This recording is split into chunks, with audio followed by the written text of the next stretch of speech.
مسجدوں کو ویران کرے گا تو مسجدوں کے مسماری کے منصوبے نہیں بنائے جائیں گے؟ جب یہ گلیوں سے گزرے گا اور مؤذن کی صدا سنے گا حی علی الصلاۃ حی علی الفلاح، اور پھر بھی اس کے قدم مسجدوں کی طرف نہ بڑھیں گے تو پھر مسجدوں پہ بلڈوزر نہیں چلائے جائیں گے؟ کہ اذانیں تو بڑے بڑے والیوم کے ساتھ دی جا رہی ہیں. ہاں ایسا لگتا ہے کہ کان کے پردے پھٹ جائیں، اتنی زوروں سے اذان دی جاتی، کس کے لیے ہے؟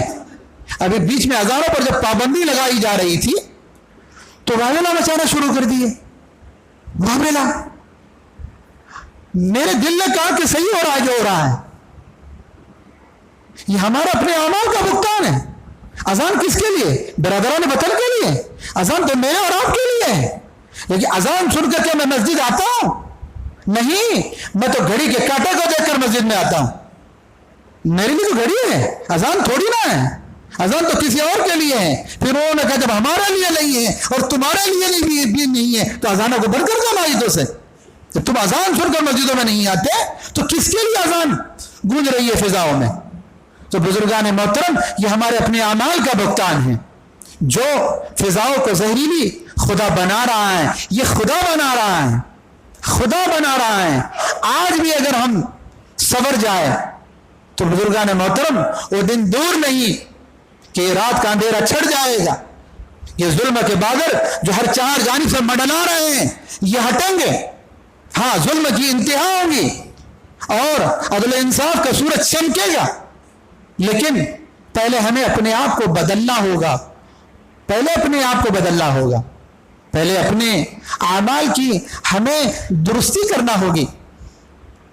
افلاطون نے ایک مرتبہ موسیٰ علی نبینا علیہ الصلوۃ والسلام سے پوچھا، موسیٰ مجھے یہ بتاؤ کہ جب آسمان و زمین کمان ہو، آسمان و زمین کمان ہو اور حالات، پریشانیاں، ٹینشن، مصیبتیں، فسادات، جھگڑے، وہ الگ بات ہے کہ ان کے زمانے میں نہیں تھا اور جس انداز سے بھی انہوں نے سوال کیا ہو، یہ سب کے سب تیر ہو، تیر، اور اللہ تیر انداز ہو، اللہ تیر انداز ہو، تو موسیٰ بچنے کا راستہ بتاؤ.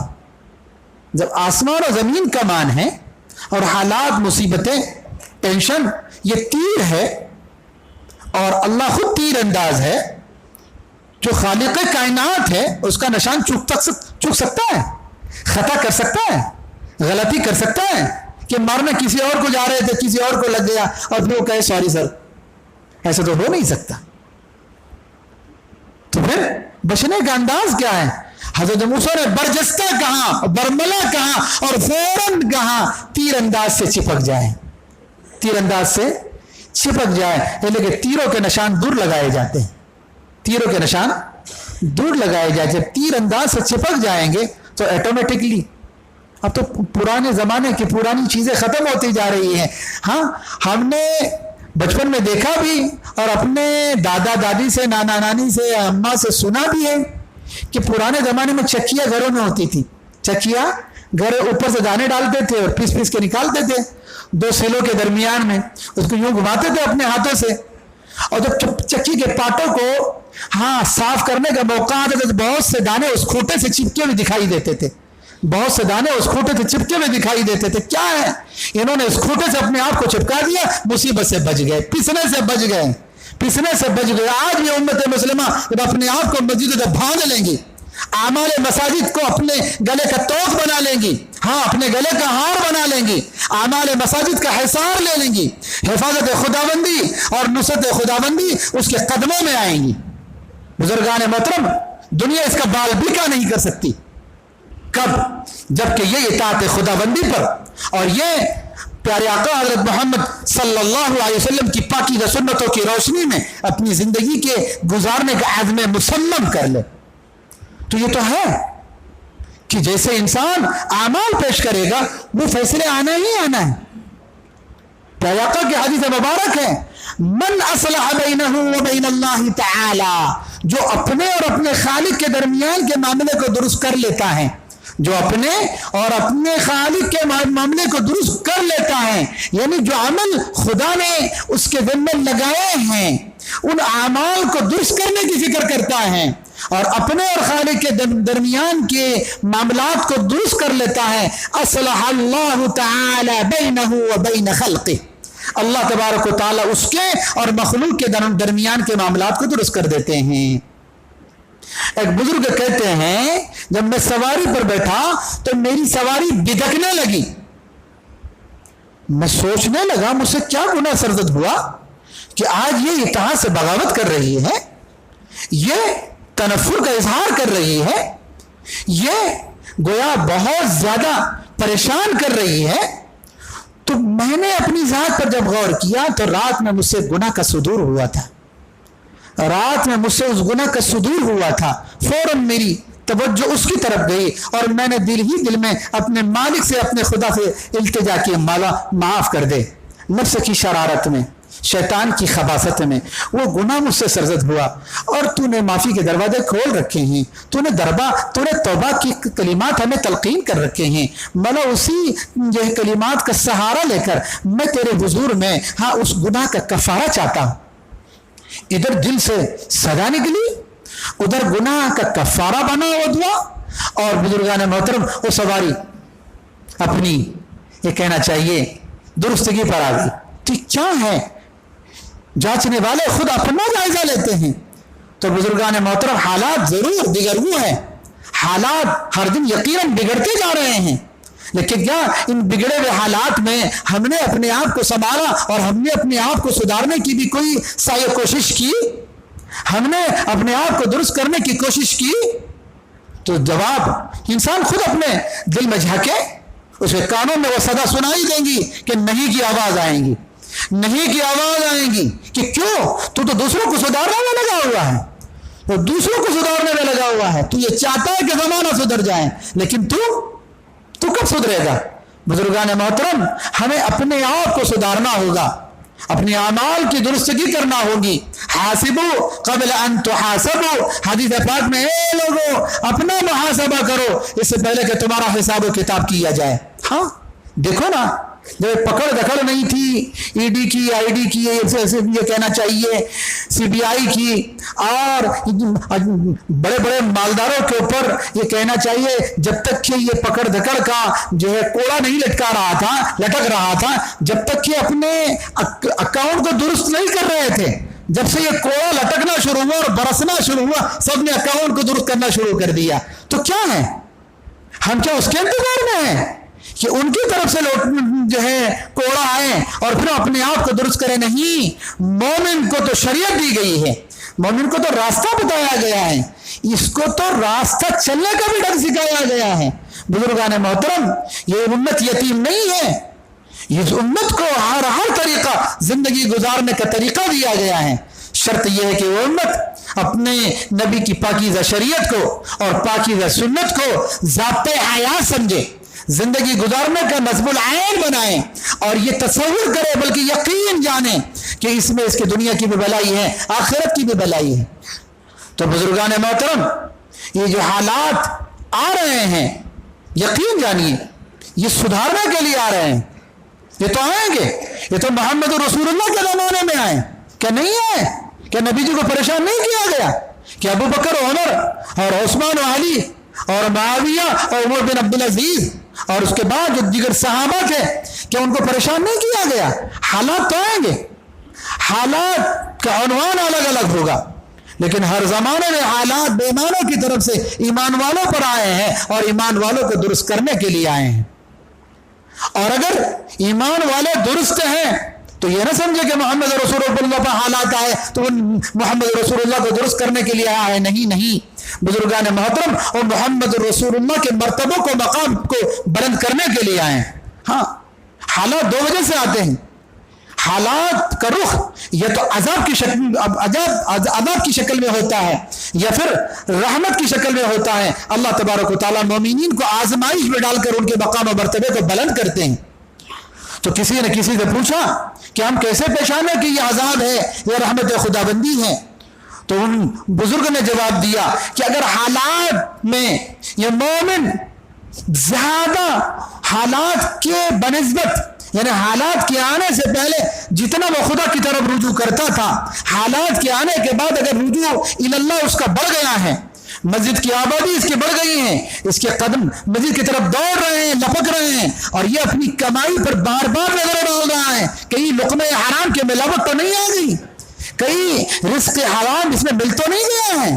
اگر یہ بار بار اپنے اعمال کا جائزہ لے رہا ہے تو یاد رکھیے یہ مومن کے لیے آزمائش ہے، اور یہ ہر قدم اس کی نیکیوں میں اضافہ کر رہا ہے، قرب خدا بندی میں اضافہ کر رہا ہے۔